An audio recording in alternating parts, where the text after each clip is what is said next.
right, let's continue our extra practice problems. So the shape of the swimming pool is designed as an ellipse, and the eccentricity is 6.8. So remember that eccentricity is c over your major axis. And then to find c, remember it's the square root of a squared minus b squared in an ellipse. Now, noting here that the horizontal radius here would be 15 if the diameter of the pool is 30. Let's do a little bit of outside the box thinking. So we have eccentricity of being 0.68, which is 68 over 100, which is 17 over 25. Now, this is supposed to be the length of your major axis, but your major axis is 15. So you have to set up a proportion. 17 over 25 has to equal your C over 15. And now you apply some basic algebra, cross multiplying or multiplying in general, however you like to do this. You end up with 255 over 25 equals C, which is 10.2. So your C value is 10.2. So we can use our C value and the fact that we have our major axis and use this to figure out the other dimension of the pool. So 10.2, or you could keep it as a fraction if you want, times the square root of a squared minus b squared. So you're going to square both sides. First, 10.2 squared is 104.4. And then your a squared would be 15 squared. And so 15 squared is 225, and then you take that away from 104. Don't freak out that you get a negative. Should be 0.04. Sorry.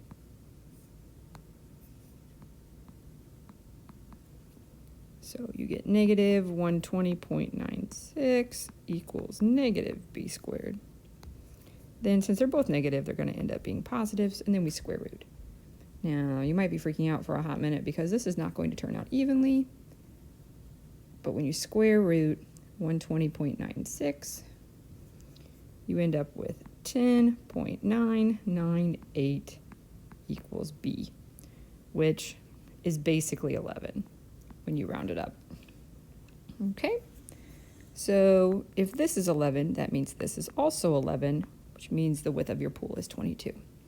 And then write the equation of the ellipse. Well, you kind of already have the information here. Your horizontal radius is 15 squared, which is 225. And then your vertical radius is approximately 11. So 11 squared is 121. This question also asks about eccentricity. So what is the possible eccentricity of this particular equation? Well, A doesn't make sense, and B does, and C doesn't make sense. Your eccentricity can't be 0. It could get close to 0, but it won't be 0. And then 1 means it's really close to a circle, or 1 means it is a circle. So in this case, you just have to think about it's either 1/4 or 9 over 5. So count your boxes. 1, 2, 3, 4, 5, 6, 7, 8, 9. So you have 9 total boxes. Our horizontal scale here looks like it's going up by 3. So 9 times 3 is 27. So if you're thinking about eccentricity, you're going to be over 27. Oops, sorry, 27 over 2.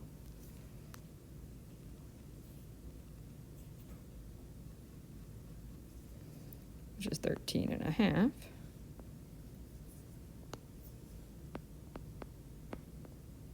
And then your C value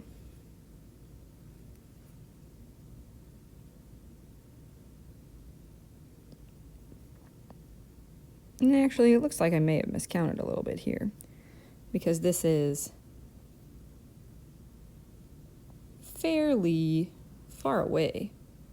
So if I just think logically for a minute, without even doing this, and since I can't actually estimate this, I'm just going to have to think about my knowledge of eccentricity, so just ignore all that for a minute. Your eccentricity for an ellipse is not going to be bigger than 1, because you have your c, which is the square root of a squared minus b squared over your major axis, which is your a. So you're always going to have a smaller number over a larger number, so you're always going to be less than 1, so it has to be 1/4. Graph the hyperbola. So this is always fun. Remember, when you're graphing a hyperbola, you're drawing the box. So start with your coordinate plane. Here, your center, since you don't have a left-right shift, it's 0 and -7. So 0, -7. Again, both these numbers are liars. 1, 2, 3, 4, 5, 6, 7. And then your horizontal radius and your vertical radius is 9 and 9. Don't freak out that they're the same number. They can be. We know it's a hyperbola because we're subtracting. So you're going up 9, 1, 2, 3, 4, 5, 6, 7, 8, 9. And over 9, 1, 2, 3, 4, 5, 6, 7, 8, 9. It's a very wide hyperbola. You could also change the scale at your grid if you wanted. And then we gotta go 9 up, 1, 2, 3, 4, 5, 6, 7, 8, 9.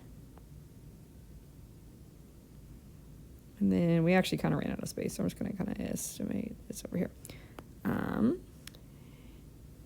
Then we connect our corners to get our asymptotes. Remember, your asymptote is always going to pass through the center, and it's always going to pass through the corners of the boxes. Since this is an x squared first, you're opening side to side, so you're like this.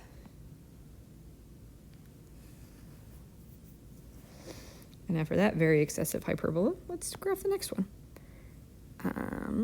First, your center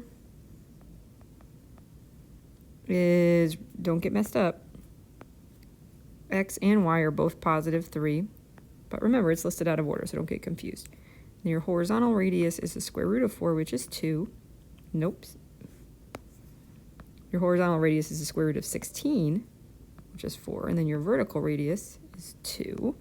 So you're going to draw your box.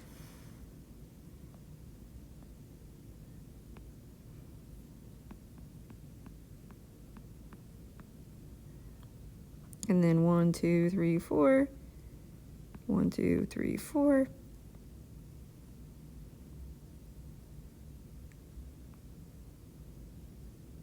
So there's your box, and then you draw your dotted lines, connecting the corners of your boxes.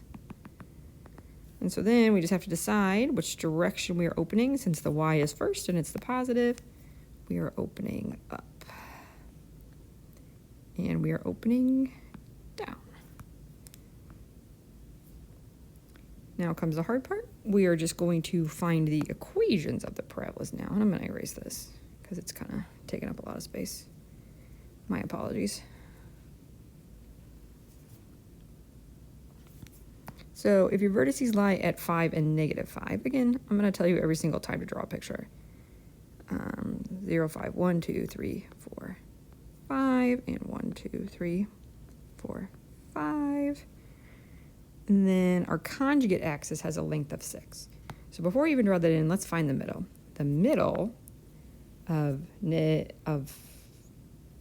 5 and -5 is 0. So that's your center. And these are your vertices. So you're opening up like this. You're opening down like this. So right away, you know the y squared is going first. You know your center is at 0, 0. So you have y squared minus x squared. I went ahead and didn't write the h and k's because my center is at 0, 0. Your conjugate axis has a length of 6, which means from end to end, it's 6. So with the 0, 0 being in the middle, you need 3 on each end. 3 and 3. And you can actually, since you know the vertices, you can actually just count. This would be 5, and this would be 5. So it's 5 squared under the y, which is 25. And then 3 squared under the x, which is 9. can look at number 16. So we know some foci this time at 10 and negative 6. 10, 0. Stick it right there. 1, 2, 3, 4, 5, 6, 7, 8, 9, 10.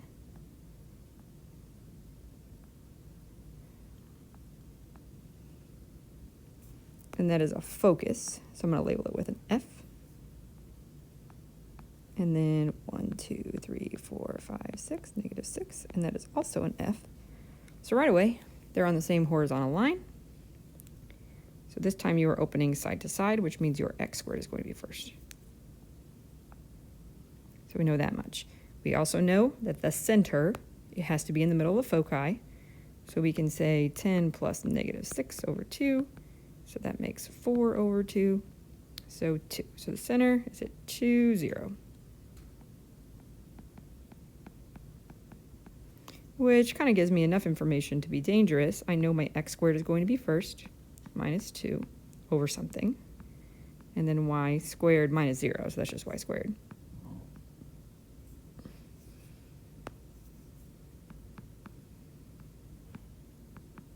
And actually, I kind of messed up because these are the foci. They're not the vertices. So I have to actually figure out the vertice. So the transverse axis is the major axis.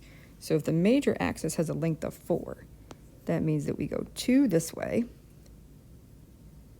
So we have a vertex there, 1, 2, opening like that. And then we have a vertex here, 2 away from the center that way, opening like that. Which also means that it's going to be 2 squared underneath my x, which is 4. So now I have to do some math to figure out my minor axis. And remember, in a hyperbola, you're given the focus, so chances are you're going to have to use this formula. We should have just written it down right off the bat. So C is a squared plus b squared. Well, a squared is 4, b squared is what we need to find. C, we can figure out just by thinking or counting boxes.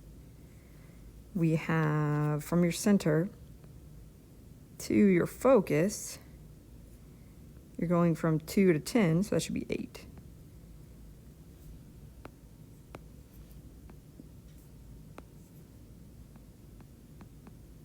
So if you square both sides, you get 64 equals 4 plus b squared.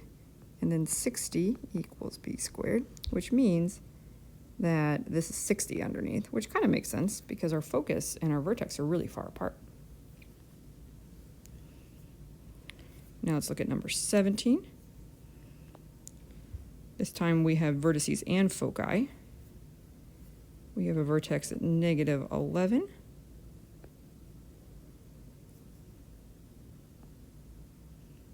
One, 2, 3, 4, 5, 6, 7, 8, 9, 10, 11. And a vertex at 11. Oh, this comes out nicely because right away that tells me that my center is again at 0, 0.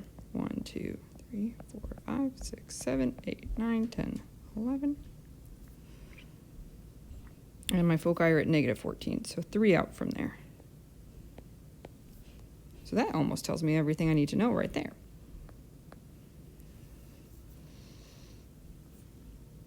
So once again, we are opening side to side.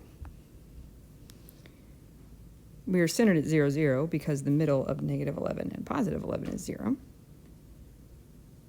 So it's an x squared first and a y squared. And now we just have to figure out the numbers underneath. Since your vertex is at negative 11, that is your horizontal radius. So that's 121. And then again, C equals the square root of a squared plus b squared to figure out your b value. C is your distance from your focus to your center, so that is 14. So 14 equals 11 squared, which is 121, plus b squared. So again, we square both sides. 14 squared is 196, and then we take away the 121, we get 75. Again, we could square root it, but we don't need to because all we want to do is write the equation, which is that. Okay, so then finally, let's just talk about this real fast. You do not have to complete the square to do any of these. All you have to do is look and think for a minute. So you got x squared and y squared. So right away, it's not a parabola because it's a parabola, you only have one squared thing. So since the coefficients on the x squared and the y squared are different, it either has to be an ellipse or a hyperbola. Since it's a plus, it's an ellipse. Same concept here, x squared and y squared. The two numbers in front of the coefficients are different, but this time since they are minus, you have a hyperbola. Here, it's a parabola because there's only one squared thing. And then here, this is almost like a trick question. You've got your x squared and your y squared. They're the same, so you have a circle.